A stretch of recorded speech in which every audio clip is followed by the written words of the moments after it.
That's why for months I've led the fight to ensure that we deliver as many pro-2A wins, pro-Second Amendment wins in the budget reconciliation as possible. I successfully added a provision to the House-passed bill to eliminate the unconstitutional taxation and registration for suppressors under the draconian National Firearms Act. I then worked closely with my Senate Republicans to go a step further by eliminating both the National Firearms Act taxation and registration requirements for short-barreled firearms as well.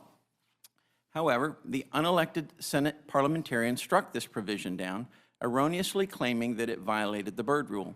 I vehemently disagree with her, and I believe many of her rulings prove she's incapable of making sound, nonpartisan decisions. Let me be perfectly clear. The taxation and registration under the National Firearms Act are inseparably linked.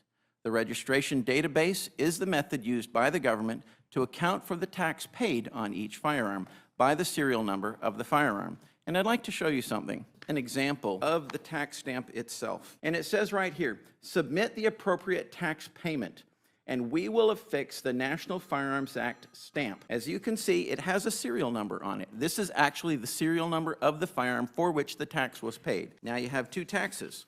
You have one that's a $5 tax, and then you have one that's a $200 tax, depending upon the type of firearm. Therefore, if you have no tax, you have no foundation for the registration database. Despite this fact, the unelected Senate parliamentarian determined that the pro-Second Amendment provision in the Senate bill was not budget-related and therefore violated the Byrd Rule. This is simply false. The tax stamp right here is clear evidence that you have a serial number of a firearm used to document the registration and the tax on the form itself. While I still believe eliminating the taxation of these firearms takes an impressive chunk out of the infringement caused by the National Firearms Act and sets up a strong foundation to challenge the registration requirements in court, I never want to rely on the courts.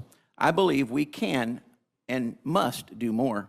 That's why I've introduced this amendment, which reinserts the Second Amendment victories the American people demand and deserve. My amendment would ensure the Senate has another opportunity to consider my common sense provision to remove these firearms from the tax database of the National Firearms Act. This amendment gives us another chance to eliminate the 91-year-old taxation and registration of suppressors and short-barreled firearms, championing American Second Amendment liberties instead of tolerating the partisan, unelected Senate parliamentarians' illogical ruling. The American people are demanding that we fight, and my amendment ensures that the fight lives on.